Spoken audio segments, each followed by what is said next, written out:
하나님의 말씀 욥기 27장 1절에서 12절까지 말씀 한 절씩 교독하겠습니다. 욥이 또 풍자하여 이르되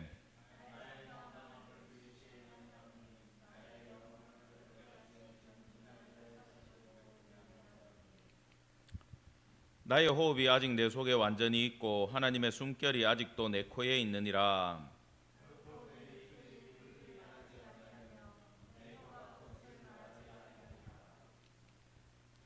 나는 결코 너희를 옳다 하지 아니하겠고 내가 죽기 전에는 나의 온전함을 버리지 아니할 것이라.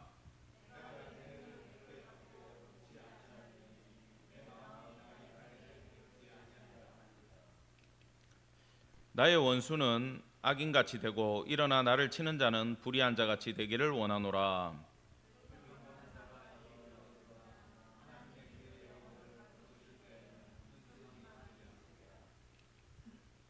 환난이 그에게 닥칠 때에 하나님이 어찌 그의 부르심을 들으시랴.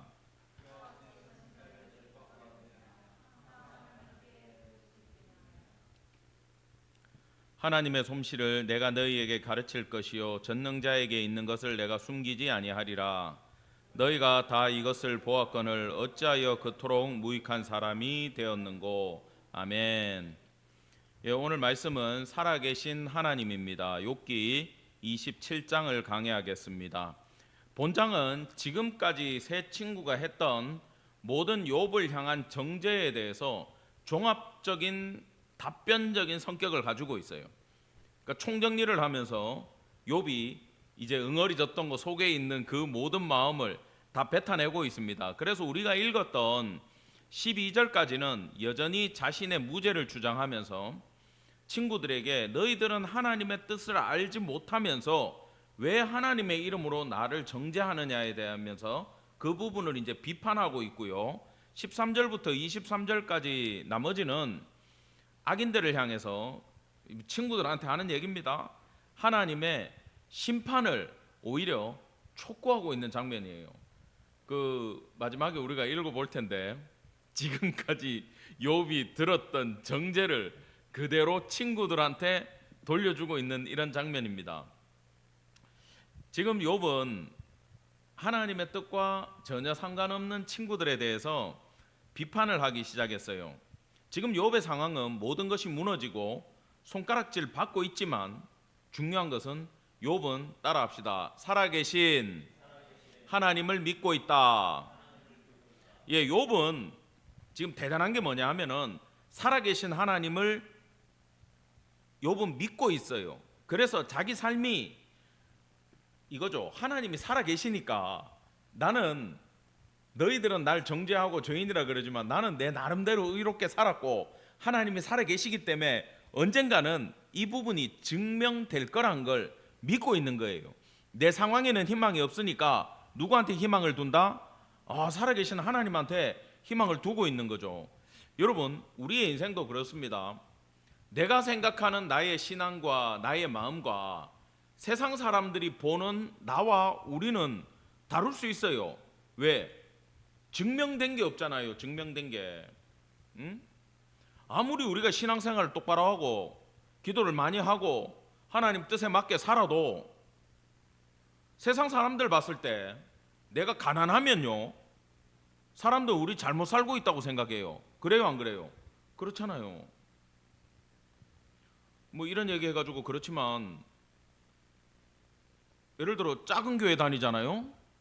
그러면 사람들은 우리가 신앙이 이상한 줄 안다니까요. 여러분, 그런 게 있어요. 이게 있잖아요. 세상에 대해서 꼭 증명할 필요는 없지만 증명되기 전까지는 욥처럼 똑바른 길을 가고 있는 성도들도 세상에서 손가락질을 당할 수 있다 없다? 있다라는 거예요. 여러분, 손양원 목사님 같은 경우는 별명이 사랑의 원자탄입니다. 어마어마한 핵폭발의 영향력을 가지고 있듯이 손양원 목사님의 사랑은 그렇게 컸다라는 거예요. 그게 어떻게 증명됐어요? 자기 아들을 죽인 공산당원들이 잡혀가지고 감옥에 가 있는데 그들을 용서한다 그러고 내 죽은 아들 대신 내가 양자 삼아서 얘들을 똑바로 키우겠다 그러고 선처를 호소한다 그러고 그러니까 가족들이 이해를 못하지 않습니까? 그 죽은 오빠들이 있는데 그 여동생이 그걸 이해를 못해가지고 막 아버지하고 원수지고 이렇잖아요. 근데 손양원 목사님의 그 전기를 보면 솔직히 그러더라고. 자기도 용서가 안 된대. 근데 기도만 하면 하나님이 예수의 사랑으로 용서를 하라고 목사님을 시키니까 목사님이 어쩔 수 없이 한 거래요. 근데 나중에 그 마음이 하나님이 주셔서 사랑이 나오더라는 거예요. 그 진심으로 하게 됐다라는 거죠. 여러분, 그렇게 하나님이 특별히 쓰시고 그걸 행할 수 있는 믿음의 분량과 능력이 되시는 분들은 이 땅에서 증명이 돼가지고 많은 사람들의 칭송을 들을 수도 있습니다. 그러나 대부분의 인생을 살아가는 크리스찬들은요, 세상에서나 주위에 인정받기가 쉽다 어렵다? 어려워요. 그래서 우리는 오늘 이 본문을 통해서 욥이 가지고 있는 하나님을 향한 방향성을 제대로 배우는 시간을 갖도록 하겠습니다. 자, 1절입니다. 욥이 또 풍자하여 이르되, 풍자에 따른 말은 지금 보편적인 교훈과 예증을 들어가지고 말하겠다라는 거예요. 지금 말을 비꼬겠다 이런 뜻은 아닙니다. 그러니까 보편적인 진리에 의거해서 내가 설명을 해볼게, 잘 들어봐라, 이런 이야기예요. 그러면서 이제 처음으로 하는 이야기가 나의 정당함을 물리치신 하나님, 나의 영혼을 괴롭게 하신 전능자의 사심을 두고 맹세하노니, 요거 잘못 들으면 욥이 꼭 불평하고 있는 것 같아. 왜? 나의 정당함을 물리쳤고 날 괴롭게 하신다. 이건 불평같이 들리지만 그런 뜻이 아니에요. 그 끝에 나오는, 따라합시다, 전능자의 사심. 예, 이게 원래 문장의 맨 앞에 있어요. 뭐라고 돼 있냐면 하이엘이라고 돼 있어요. 살아계신 하나님, 하나님은 살아계시다. 이걸 욥은 강조하고 싶었던 거예요. 내 상황은 정당함이 물리쳐졌다. 이건 꼭 의롭지 않은 자 같고 나는 하나님 앞에 괴로움을 당하고 있는 존재로 보이지만 누구는 살아계신다? 하나님은 살아계시고, 돌려서 말하면 살아계신 하나님이 실제로는 내 인생을 보면서 이끌고 가신다라는 이야기를 욥은 우리에게 해주고 있다라는 겁니다. 예, 이게 살아계신 하나님이 나를 알고 나를 믿어주신다는 뜻인데, 따라합시다. 관계성. 예, 살아계신 하나님하고 내가 관계가 있다라는 이야기로 욥은 이 문장을 시작한다라는 거예요. 그러면서 굳이 나의 정당함을 물리치신 하나님이 중요하잖아요. 근데 그 하나님이 나의 정당함을 물리쳤는데 이야기는 왜 합니까? 제발 이제는 나를 불의하게 보듯이 그렇게 두들겨 패는 고난을 주시는 그걸 살아계신 하나님이 좀 나에 대한 마음을 바꿔주십시오. 이제 고생을 끝내주십시오라고. 야, 이게 정말 고수의 대화예요. 살아계신 하나님을 강조하지만 결국은 나는 괴롭습니다. 이 고생을 끝내주십시오라고 얘기하고 있어요. 여러분, 우리가 여기서 정말 배워야 될 게 있습니다. 세상에서 누가 뭐라고 해도 우리는 이 욥처럼 살아계신 하나님을 믿고 흔들리지 않기를 간절히 축원합니다. 예, 안 흔들리려면요, 확신이 있어야 돼요. 확신이. 여러분, 살아계신 하나님을 믿으십니까? 믿으십니까? 아멘. 이게 뭐냐? 하나님 살아계시고 하나님 나와 함께 하신다. 내가 이걸 믿는다. 그분이 나와 관계성이 있다라는 게, 여러분, 이게 왜 중요하냐 하면은 실제로 욥이요, 인생 끝까지 이걸 안 나요. 근데 욥의 결과는 어떻습니까? 하나님이 어떻게 해줘요? 자, 친구들, 니들 다 잘못했어. 욥한테 잘못했다 그래. 욥, 네가 저 친구들을 위해서 중보 안 해주면 나 쟤들 용서 안 할 거야. 욥의 억울함을 풀어줘야 안 풀어줘요? 풀어주죠. 욥, 니도 내가 이 정도 스케일인지 너도 몰랐잖아. 욥이 막 하나님한테 내가 몰랐습니다 그러고 싹싹 빌어요. 욥도 배워요. 이 모든 과정이 끝나고 하나님이 욥의 삶을 원래 상태보다 더 축복해 주시는 장면이 마지막에 나와요, 안 나와요? 나오죠. 여러분, 살아계신 하나님을 믿는다는 건 우리가 꼭 뭐 마지막에 오는 이 축복이 중요한 게 아니라 내 인생에서, 여러분, 세월이 얼마나 어렵고 힘듭니까? 우리가 어떤 일을 겪을지 몰라요. 또 뭐 어디 장례식 터졌다, 무슨 사고 났다, 이런 얘기 들을 때마다 가슴이 철렁철렁 내려앉는 시대를 우리는 살아가고 있습니다. 그래, 이런 시대에 여러분 붙잡을 수 있는 건 누구밖에 없어요? 하나님밖에 없다라는 거예요. 여러분, 그 신앙을 절대 놓지 않기를 바랍니다.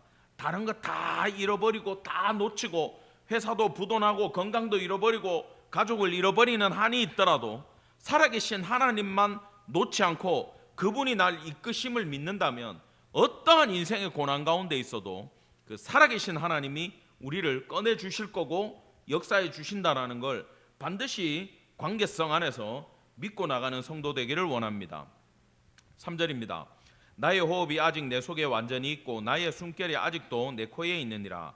우리 성경에는 이게 괄로 처리가 되어 있는데 원문에 보면은 괄로 처리를 할 이유가 아무것도 없어요. 근데 이렇게 본 이유는 이 내용이 4절에 복속되어 있는 걸로 해석을 하신 것 같아. 근데 히브리어 원문에는 그대로 이렇게 돼 있어요. 그래서 이 괄로는 여러분 무시하는 게 더 맞다라고 봅니다. 개인적으로 이런 뜻입니다. 내가 살아있는 동안 하나님이 나와 함께 하신다라는 거예요. 여러분, 이게 평행대꾸인데 호흡 내 속에 있고 하나님의 숨결 내 코에 있다. 뭐냐 하면은 하나님이 흙으로 사람을 지으시고 그 코에 생기를 불어넣으셨다고 돼 있죠. 그래서 사람이 생명이 됐어요. 그럼 우리가 살아있는 건 내 속에 뭐가 있는 거예요? 하나님의 생기가 있는 거 아닙니까? 여러분, 그 생기가 원어가 루하우입니다. 루하우가 성령이에요. 하나님 자체예요. 하나님이 우리한테 성령의 바람을 불어넣어가지고 우리가 살아있는 육신이 돼 있어요. 그러면 돌려서 내가 살아서 숨을 쉬고 있다는 건 내한테 누가 있다는 거예요? 하나님의 영이 내 속에 있는 거 아닙니까? 하나님의 숨결이 내 속에 있으니까 내가 살아있는 거 아니에요? 그러면 우리는 하나님의 영이 있기 때문에 호흡하는 존재라는 거란 말입니다. 그렇기 때문에 욥은 내가 살아 숨쉬는 동안은 나는 무조건 하나님하고 관계가 있고 하나님은 나와 함께 하셔를 이렇게 증명을 해내는 신학적인 사람이란 말이에요. 자, 결코 내 입술이 불의를 말하지 아니하며 내 혀가 거짓을 말하지 않겠다. 이건요 법정 용어예요. 내 코에 하나님의 생기가 있는데 내가 어떻게 너희들 앞에 이런 그렇지 않다는 말을 할 수 있겠느냐. 하나님이 나와 함께하고 내가 살아있는 한 나는 이 내용에 대해서 살아계신 하나님을 믿고 그 하나님이 날 이끌어 간다는 것에 대해서 부인할 생각이 나는 죽어도 없다라고 욥은 강조하고 있는 거예요. 여러분, 이게 굉장히 중요한 신학입니다. 살아계신 하나님에 대해서 내 입술에서 이게 고백이 나온다. 여러분 지금 곰곰이 한번 생각해 보세요.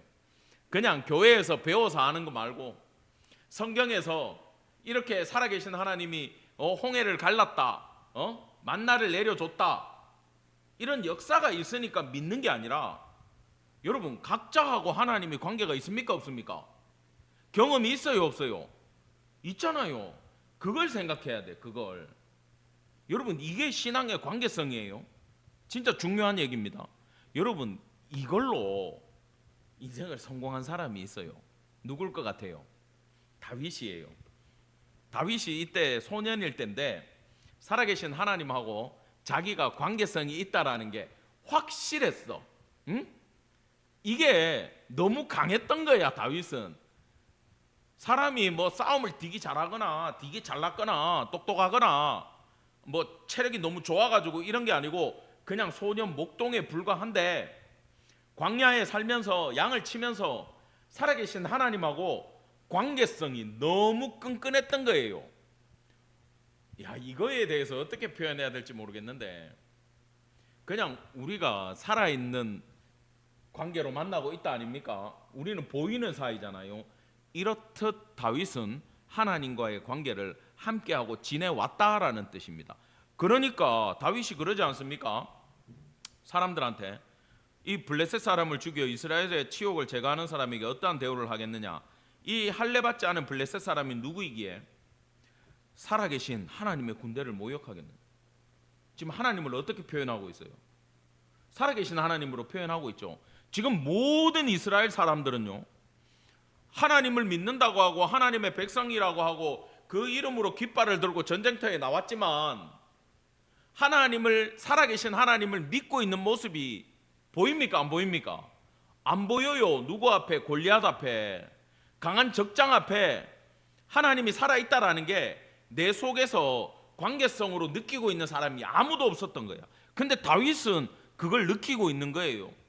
왕 앞에서도 이렇게 고백합니다. 36절에 경험에서 나오는 거예요. 주의 종이 사자와 곰도 쳤은즉 살아계시는 하나님의 군대를 모욕한 이 할례받지 않은 블레셋 사람들이니까,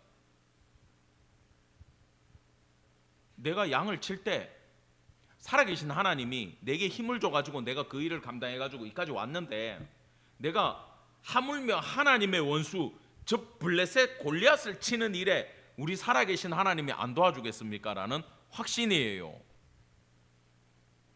여러분, 이건 진짜 아들이 아버지 믿고 있듯이, 자식이 부모 믿고 있듯이, 아내가 남편 의지하듯이 똑같은 장면입니다. 그래서 우리는 이 부분을 생각해야 돼요. 우리는 다윗 그러면 다윗 왕만 생각이 나요.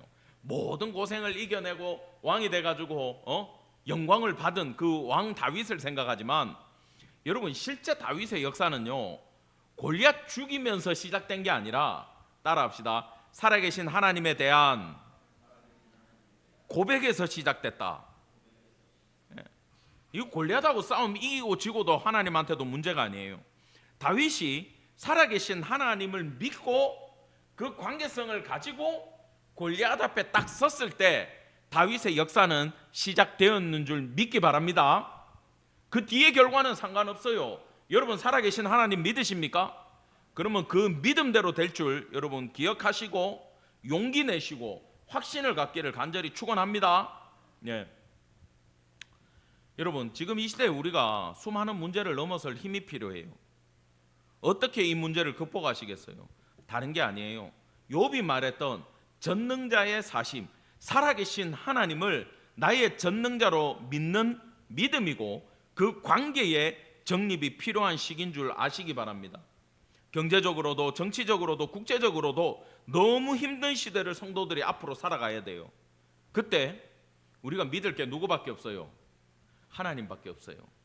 근데 추상적인 하나님 말고, 성경에 있는 하나님 말고, 지금도 살아계셔서 우리 성도님들과 나와 함께 해주시고 나를 도우시고 이끌어 가시는 그 하나님과의 관계성을 완벽하게 회복하는 성도 되기를 간절히 축원합니다. 아멘. 5절입니다. 지금 욥은 지금부터 잘 보셔야 돼요. 마음이 하나님 일단 고백해놓고 살아계신 하나님 고백하고 언젠가 나의 억울함을 풀어주실 줄 믿습니다라고 지금 딱 던지고는 이제 저놈들 바라보고 있어.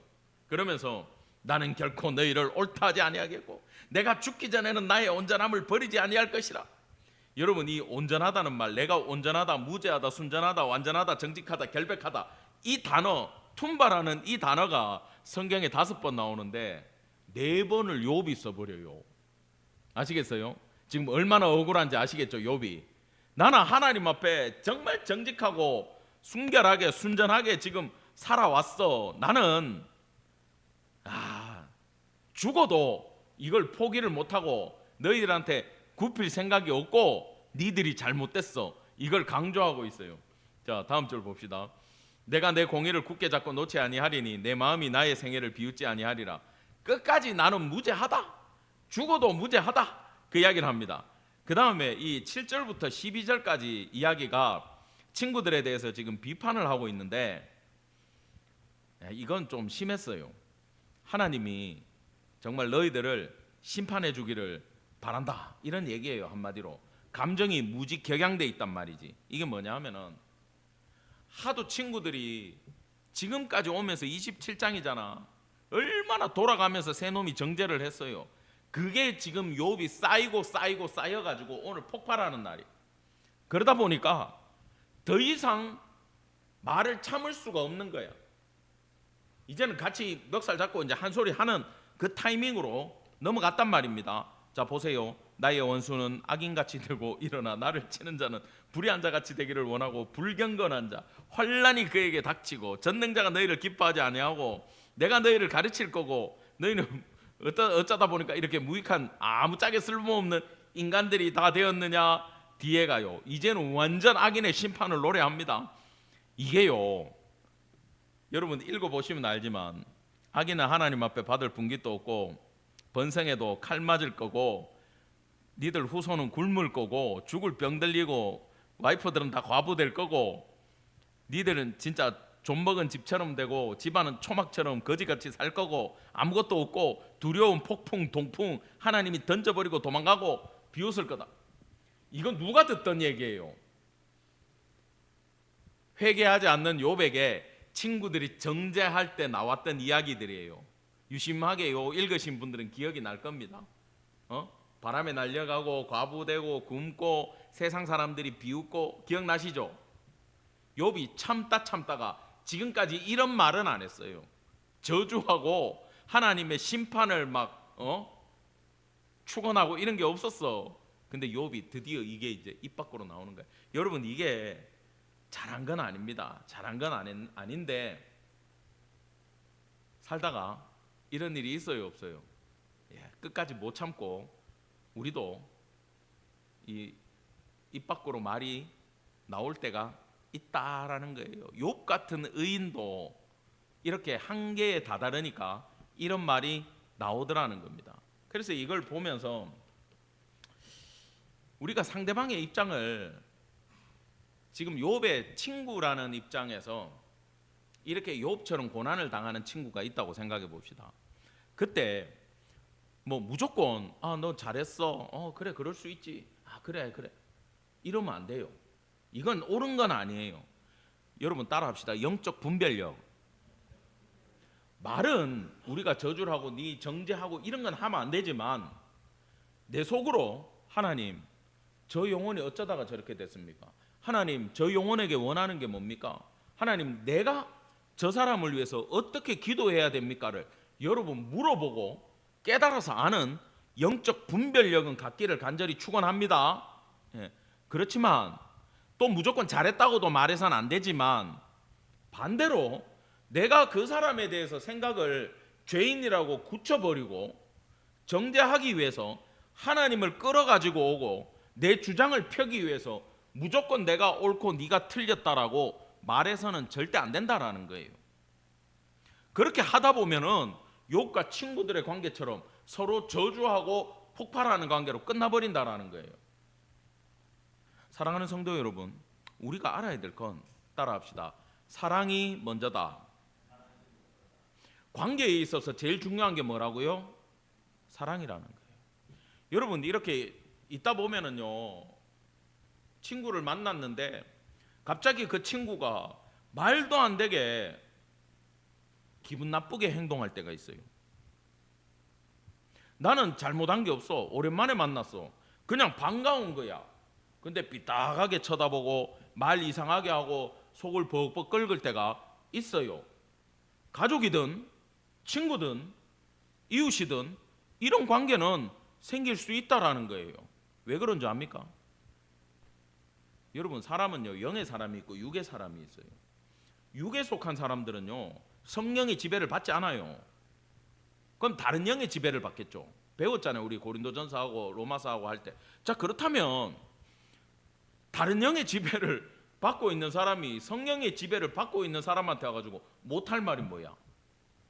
넘어뜨리기 위해서 온갖 말을 다 할 수 있고 속을 뒤집을 수가 있다 없다? 있다. 근데 더 교묘한 건 와가지고 벅벅 끓으면 제가 뭐 묻혀갖고 왔는갑다. 그러면서 내가 바로 기도할 수 있어.